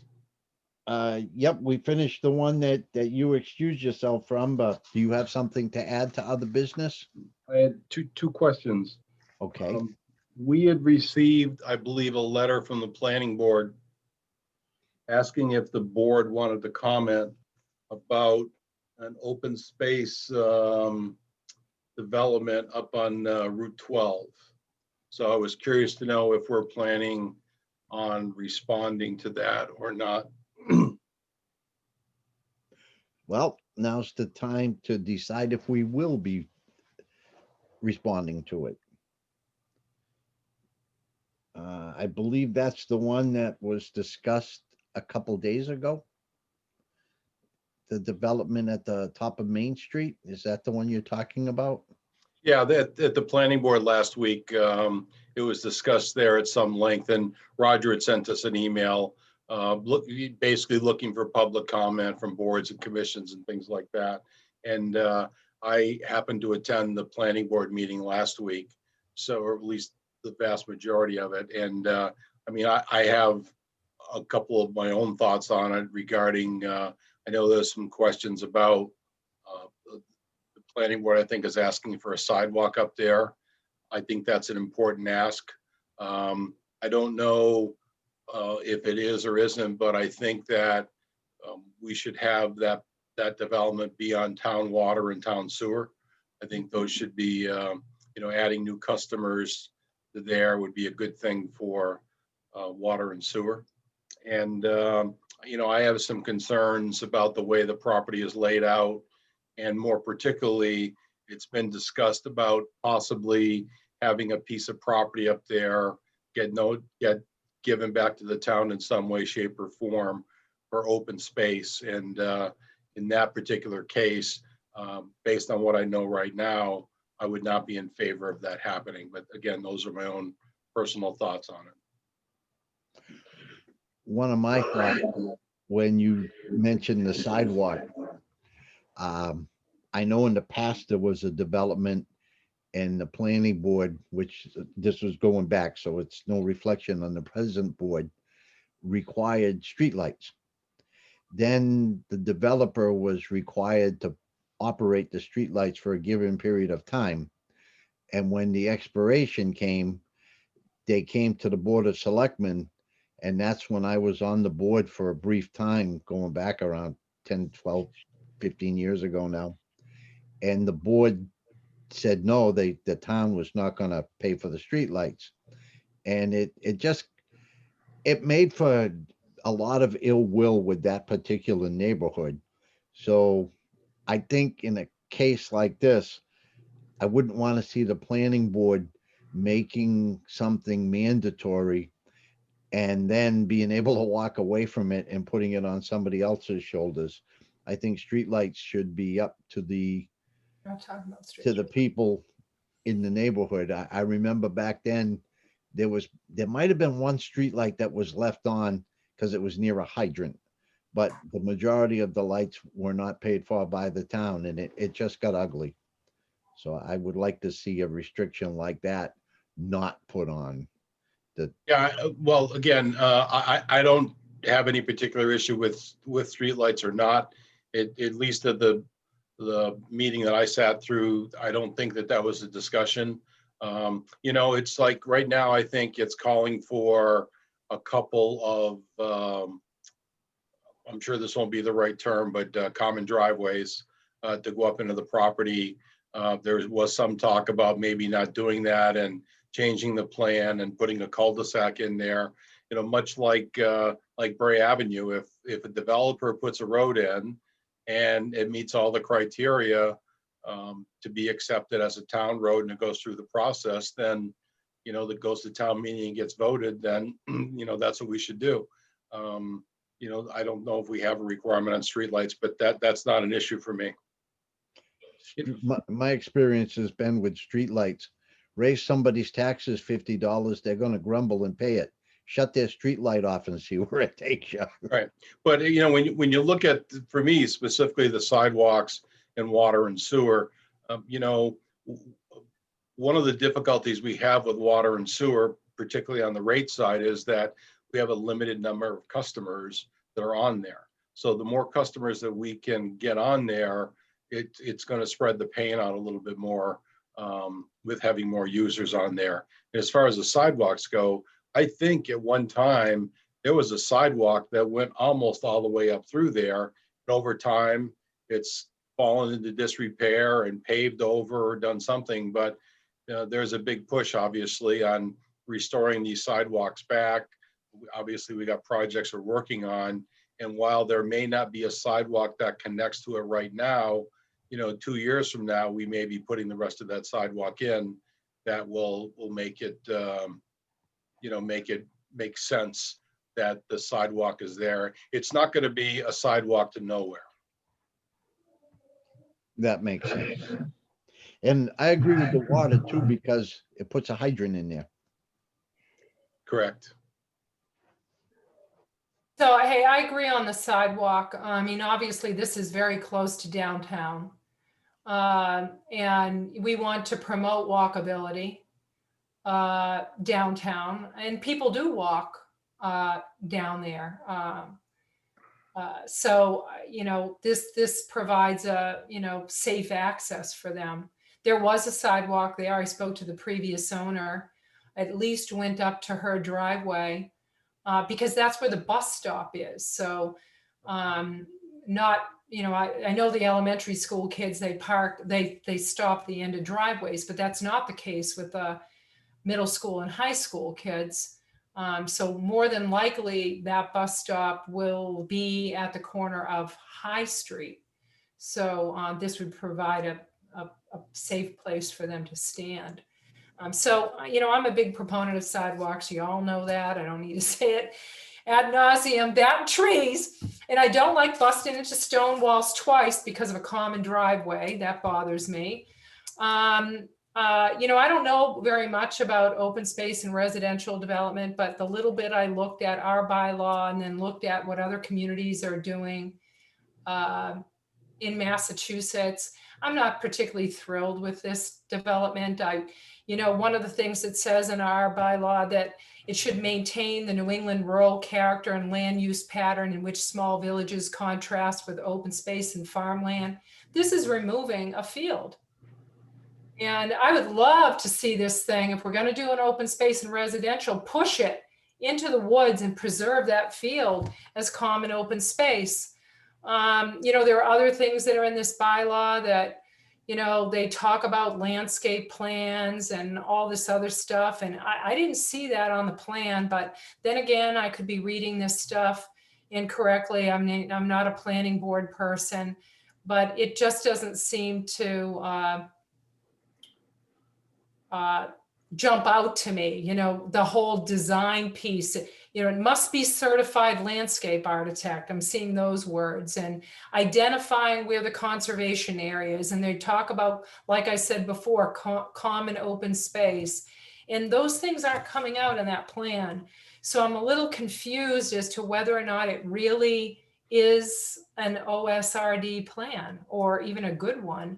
It just sort of looks like squeezing 5 houses in a field. And the piece of land that you can't sell, you give it for open space. Right. Where it doesn't border the present open space.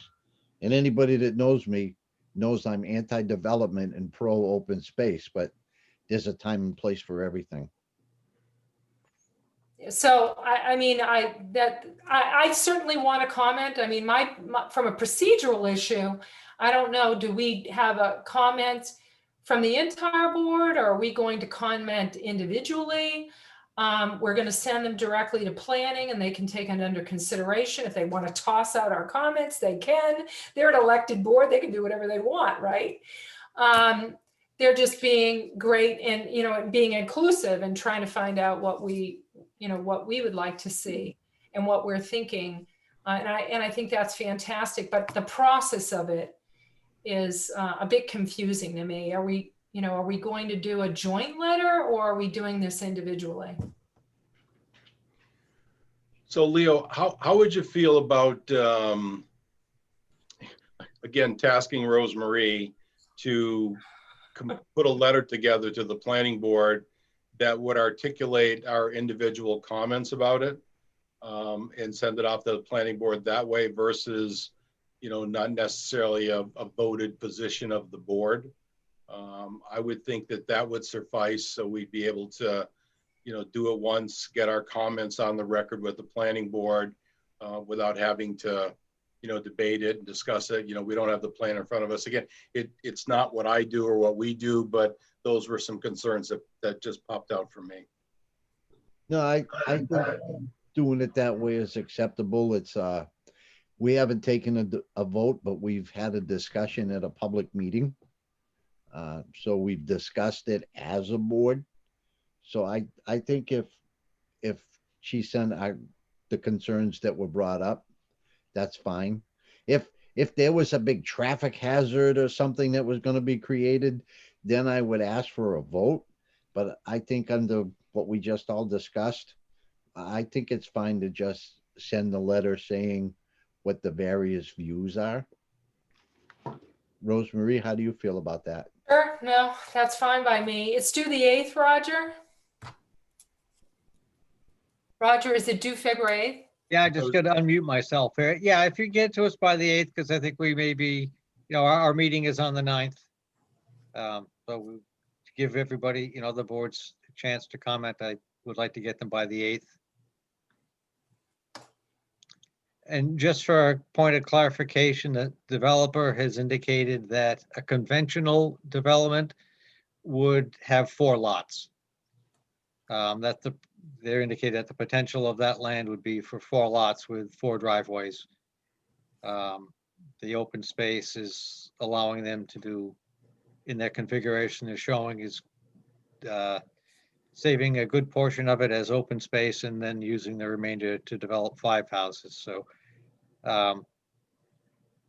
the incentive for them is they get 5 houses instead of 4, and it preserves some of the remaining land as undeveloped.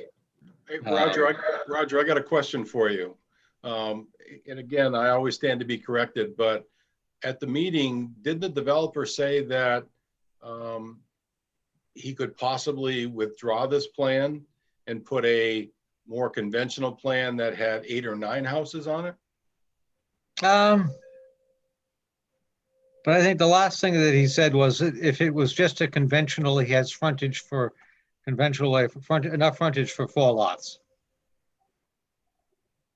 If he were to do it as an A&R and divide it, he would get 4 lots based on the amount of frontage of that lot. Other types of developments, he could get more, but that would probably require a short road and a subdivision. Whereas just with straight dividing the lots, he would get 4 based on the frontage. Thank you. Okay. Did you have anything else, Bill, for the other business? I had one other question, and again, stand to be corrected on this, but I recall seeing an email that was sent to the board some time ago, and I thought it was from Wright Property, asking for a meeting with the Board of Selectmen, and I don't know if it was planning or Concom or somebody like that. I went back and tried to find the email and I couldn't. So again, I could be wrong, but I thought we saw that a while back. And my question was, what's the status of that? I remember an email concerning that property, but I thought it was from somebody else. Well, we got an email from Marshall about it. That's the one I'm thinking of. And then there was another one that I found where Wright Property was writing back in answers to questions that were raised. But I thought somewhere in between there, we had gotten a request to have a joint meeting with another board. I don't remember that. Well, I remember it as well. I can't put my finger on it, but I do remember that. I just can't remember I know we got some stuff from Marshall, but I remember an email from Joanne Wright. And I can't find it now.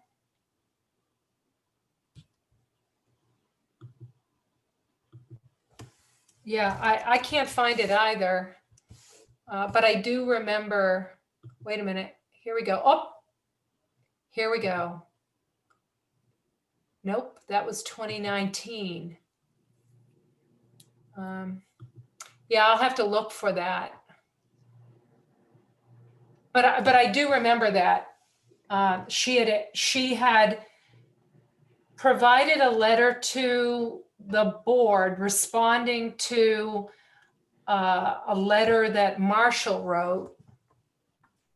And she was asking for a meeting with the Board of Selectmen. Do you remember that, Brian? No, it doesn't. Ring a bell?